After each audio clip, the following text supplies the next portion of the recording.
Eu acho que a educação, o sistema educacional é um sistema extremamente conservador, né? Se a gente pega hoje, até hoje em dia se usa quadro, giz, carteira, professor sendo, né, o polo principal ali da sala, que tem coisas positivas, evidentemente, por isso sustentou tanto tempo assim, Aham.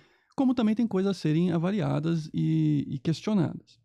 Só que, infelizmente, a gente também está mudando algumas formas de entregar conteúdo que muitas das vezes a própria forma é mais prejudicial do que o próprio conteúdo, Entendi. né? Aham. Então, a discussão entre forma e conteúdo ela é muito relevante nessa situação que nós Uhum. estamos hoje de redes sociais. Você pode entregar conteúdo com vídeos curtos? Pode. Só que se você só entrega conteúdo de vídeos curtos, se você acostuma o teu aluno a receber na forma de vídeos curtos, o cérebro dele começa a adaptar a esse contexto de vídeos curtos. E isso acaba estimulando ele a ficar no raso, o tempo Entendi. todo sendo estimulado com noradrenalina, com neurotransmissores de forma geral, e o aluno começa a ficar dependente somente desse tipo de estímulo. E tendo certeza que é a forma certa. E tendo certeza, porque ele pega um pedacinho do conteúdo e Aham. ele acha que com isso ele está conseguindo todo o conteúdo. E aí, olha o efeito negativo. Se essa pessoa que está o tempo todo na rede social, pegando os vídeos curtos, 6 segundos passa, 10 Aham. segundos passa, 1 minuto passa, vai para uma sala de aula e tem que ficar 1 hora sentado na carteira, ouvindo o professor falar, Ele não suporta. ele fica inquieto, Ele já foi educado entediado. mentalmente para. É isso. Nós estamos educando mentalmente o cérebro para ficar dependente de estímulos constantes por meio da forma. E isso está sendo muito prejudicial para a educação, não só a conservadora, como a educação mais com conteúdo mais profundo. Aham. Porque não tem como você ter profundidade de aprendizagem num momento raso, em 2 segundos, em 10 Sim, segundos, em 20 segundos. Você tem que, de fato, gastar um esforço maior lendo aquilo, sim. né? Prestando atenção naquilo. Então, o foco com a ausência de estímulo, que é uma coisa você focar com um monte de coisa piscando na tela, com um monte de coisa passando na tela. Aí os próprios cérebros, com tanto de neurotransmissores que ele gera, te faz focar. Agora, quando você olha para um papel que não pula, que não salta, que não tem cor, aquilo não te gera estímulos Não, como a tela. não é lúdico. E aí, como é que você vai passar 30 minutos, 40 minutos lendo um texto Aham. se aquilo não te gera e você está viciado naqueles estímulos visuais que você recebe na tela? Certo. Professor, nós detectamos essa situação. O que fazer agora, então? Como é que a gente pode reverter isso com os nossos alunos, né? A gente tem uma preocupação muito grande com isso, né? Perfeito. Então, de novo, não é só também fazer de conta que não existe, porque a tela está lá e vai continuar existindo. Certo. A gente tem que tentar trabalhar a tela dentro de um contexto de Sim, curto, médio e longo prazo de aprendizado. entendi. Você tem que adaptar a Uhum. sua sala de aula, adaptar o sistema educacional para usufruir dessas tecnologias, mas guiado. Não deixar o próprio aluno sozinho tentar descobrir que ele está sendo viciado em vídeos curtos, por exemplo. Aham. Né? Então eu tenho que mostrar para ele, olha, aqui é o momento do vídeo curto, para te engajar, para te trazer, para te motivar. Agora nós vamos para um momento de médio aprendizado, então nós precisamos de mais tempo, mais foco. E aí você vai oscilando entre um pouquinho de dopamina, um pouquinho de outros neurotransmissores, e você vai ciclando isso até que o aluno consiga, de fato, ter mais conhecimento aprofundado. Né? Então, por exemplo, aulas hands-on, mão na massa, laboratório, é algo que não está dando tanto estímulo como a tela, mas dá mais estímulo do que aulas teóricas. Então, você misturar aulas práticas ou mais carga horária de aulas práticas e divertidas aulas práticas e menos aulas teóricas, também já é uma customização para o mundo atual. Aham. A gente tem um conceito hoje também de always on, que o senhor citou aí de hands-on, né? Os nossos alunos hoje, eles estão always on, Sim. né?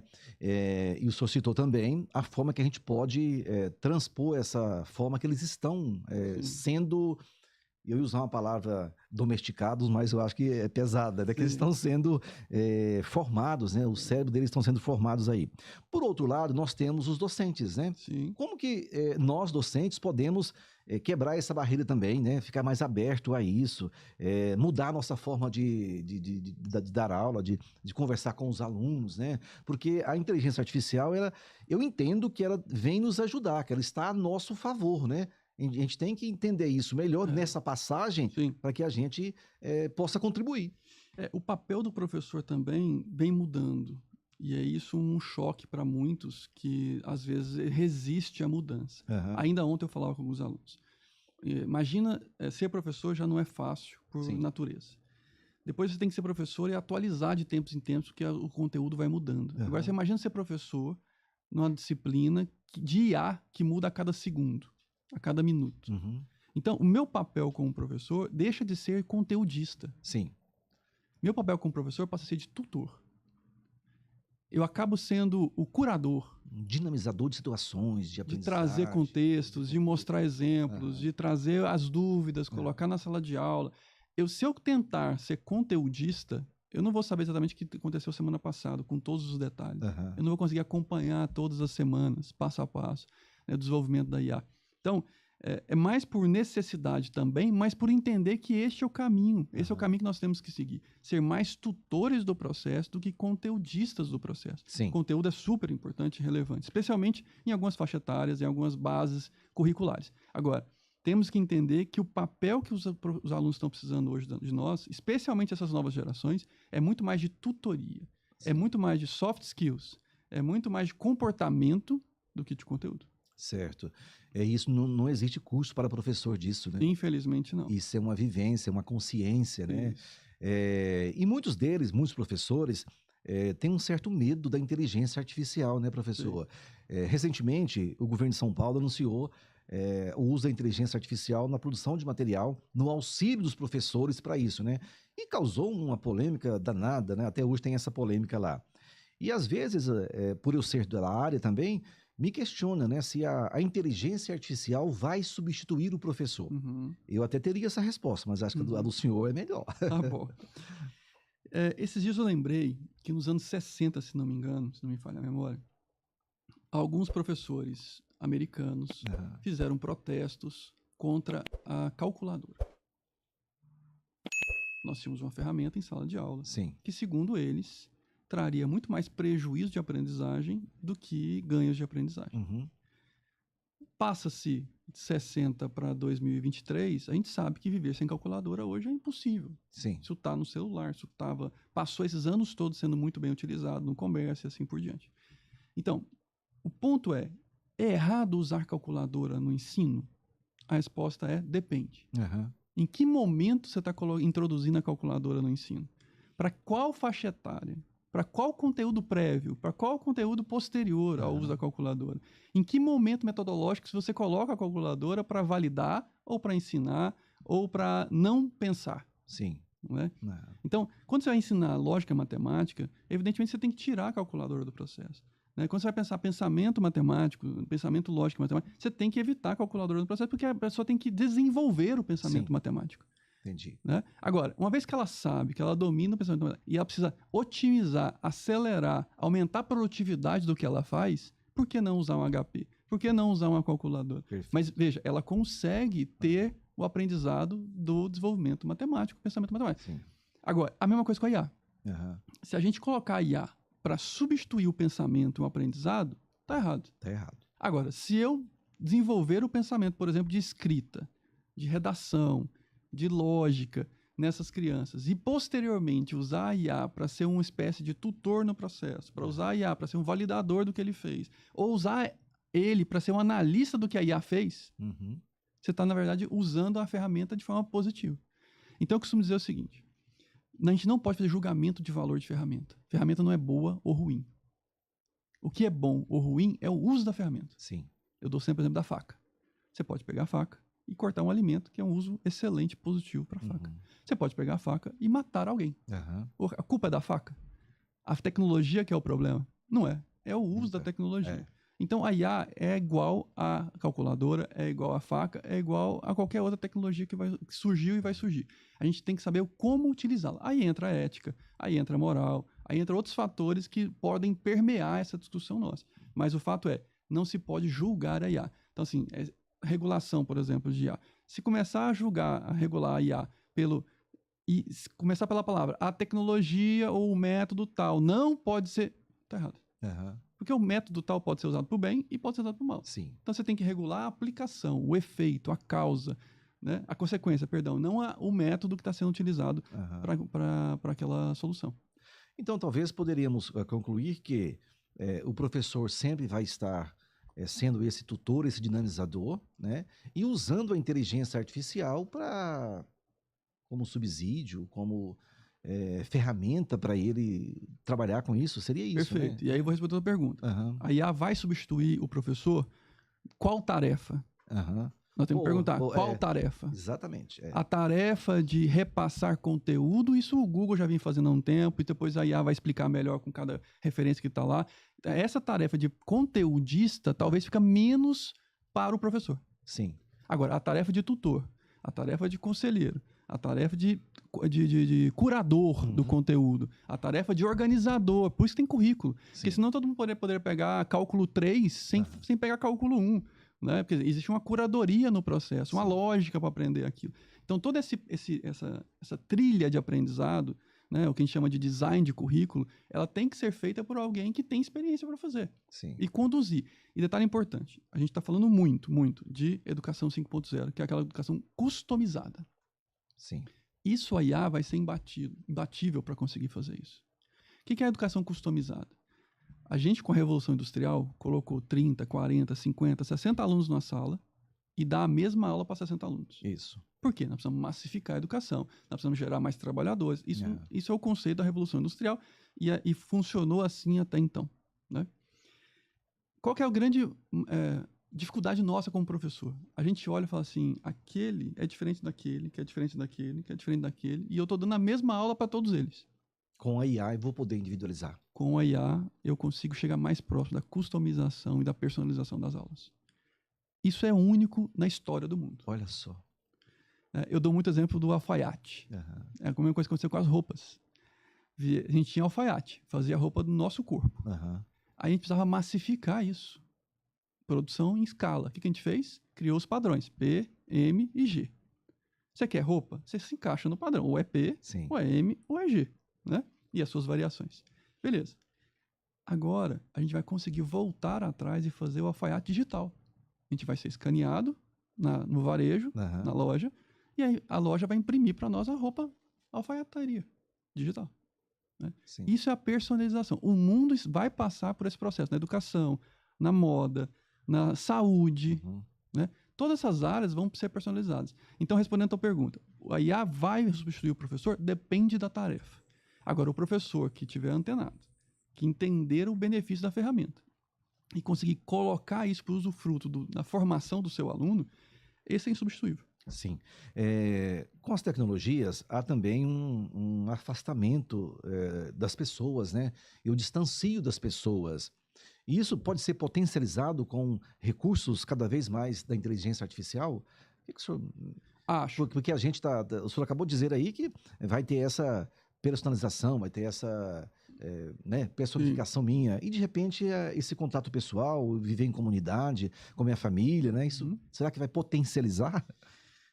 Tem as duas vertentes. Tem uma vertente que agora customizado, personalizado, eu posso entender eu como indivíduo mais poderoso e menos dependente da comunidade. Isso pode acontecer, porque eu consigo enxergar que eu sozinho e com a ferramenta eu consigo me prover. Mas, por outro lado, nós não podemos esquecer um pouquinho de antropologia e sociologia. Nós somos animais, e biologia, nós somos animais de bando. Sim.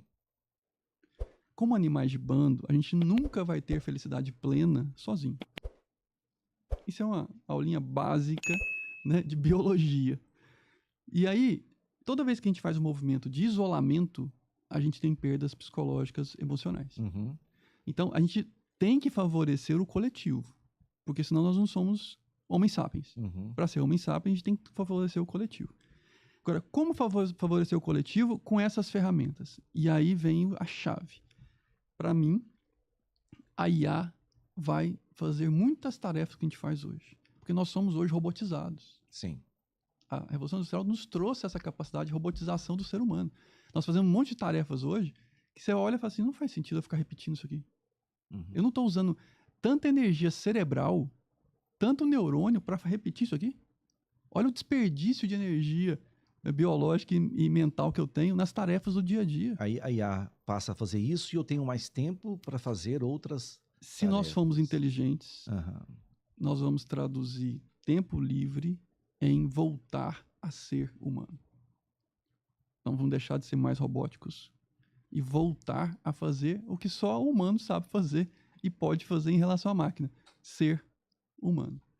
Simples, mais complexos de implementar. Muito motivador. Isso é muito motivador. Nas escolas, há uma preocupação também com o plágio, professor.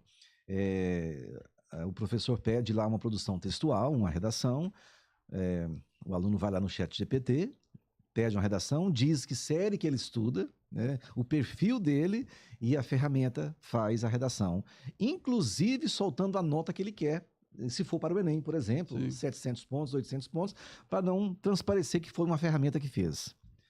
E aí, como é que faz? Então, é aonde usar, né? Uhum. Se eu usar, desde que eu consiga produzir uma boa redação e eu usar para comparar com a que eu produzi, ou se eu tiver a capacidade analítica de olhar para uma redação que foi produzida pela máquina e conseguir criticá-la e dizer aqui poderia ser melhor, isso é ótimo como ferramenta. Agora, se eu utilizar para evitar um esforço mental, evitar fazer uma redação, isso é péssimo, né? Então, de novo, enquanto escola, nós temos que ser inteligentes no processo. A gente tem que estar um passo à frente. O problema é que as escolas e o sistema educacional normalmente estão um passo atrás, 2 passos atrás. Uhum. A gente tem que dar passos à frente do aluno, que é, antes que ele chegue com a redação pronta, coloca ele no laboratório e coloca ele para fazer uma redação e coloca a IA para criticar a redação dele. Uhum. Coloca ele para avaliar uma redação criada pela IA em laboratório.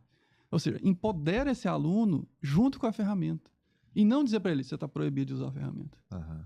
Porque, na verdade, hoje isso não acontece, pelo que eu percebo, não, né? Hoje o que está acontecendo são os alunos produzirem o texto lá na ferramenta e não fazer uma crítica sobre ela, uma análise sobre ela. Ele pega aquele texto e entrega para o professor. Isso. Se o professor for antenado, ele percebe que não tem o vocabulário do aluno, não foi ele que fez. Sim. Mas hoje está acontecendo. Eu imagino que a maioria está fazendo assim. Sim.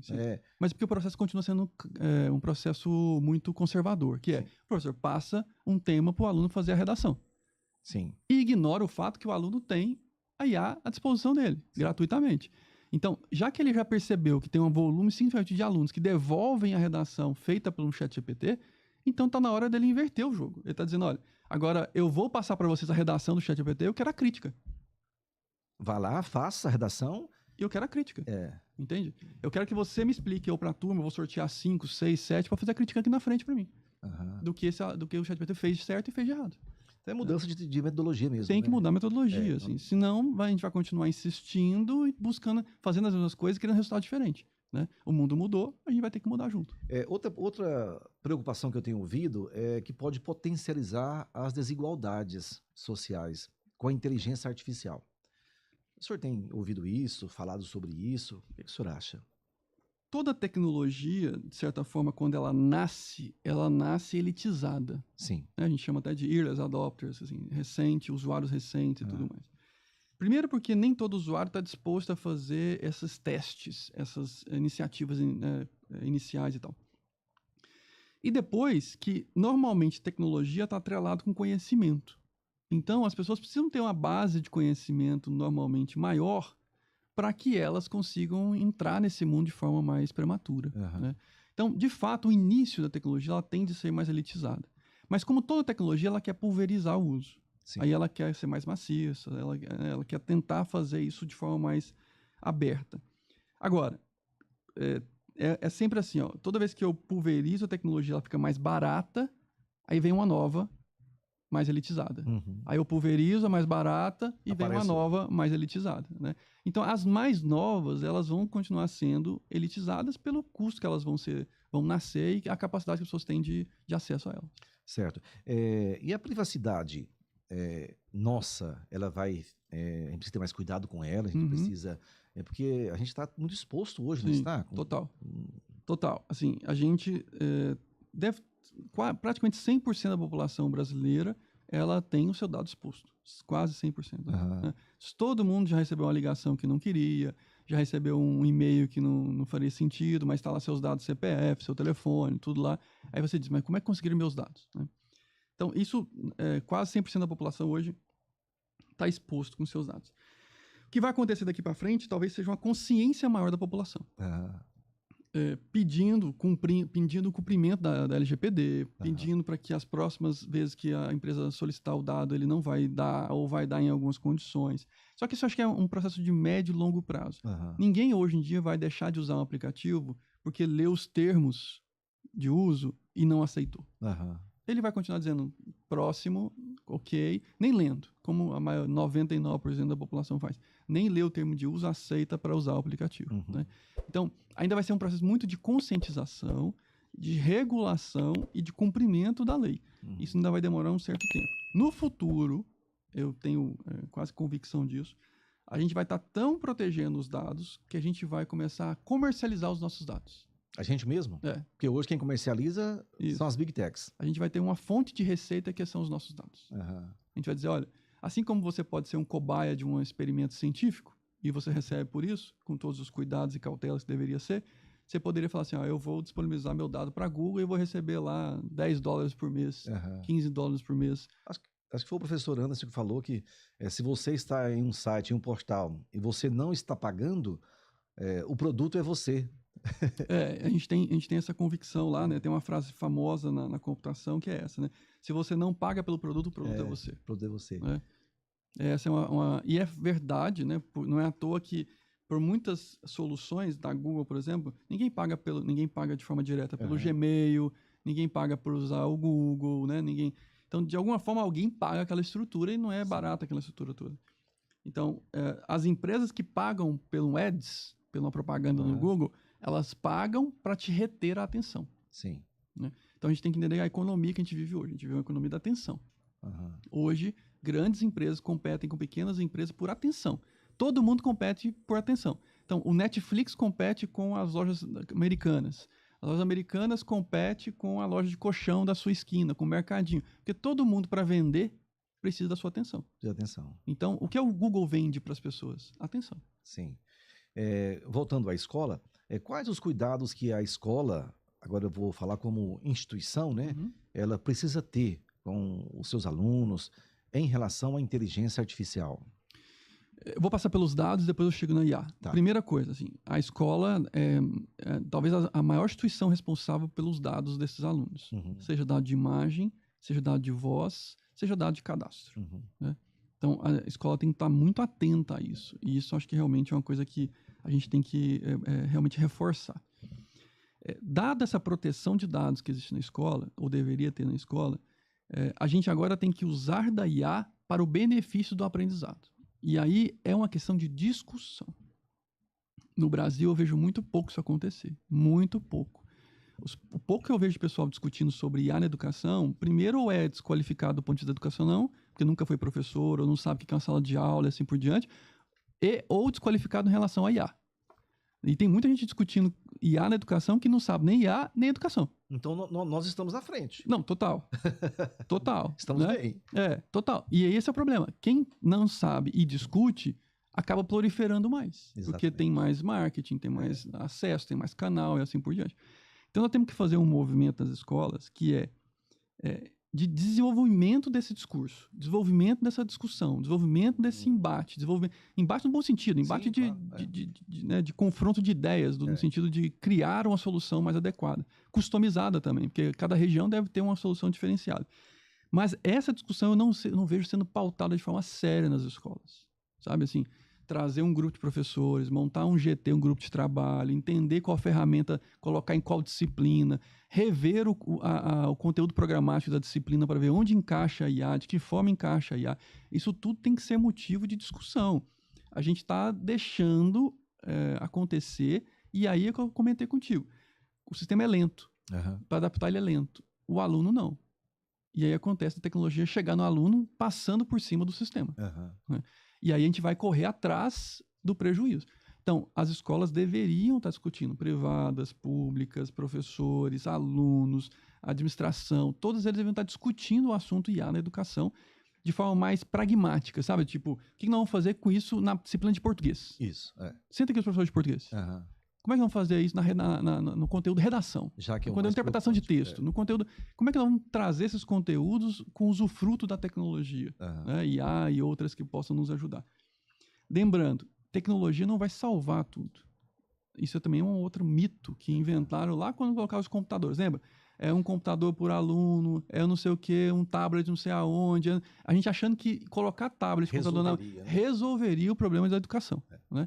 Não é isso. Não é isso. Agora, é somado a isso. Lembrando que a Finlândia, por exemplo, está tirando computador de sala de aula. né?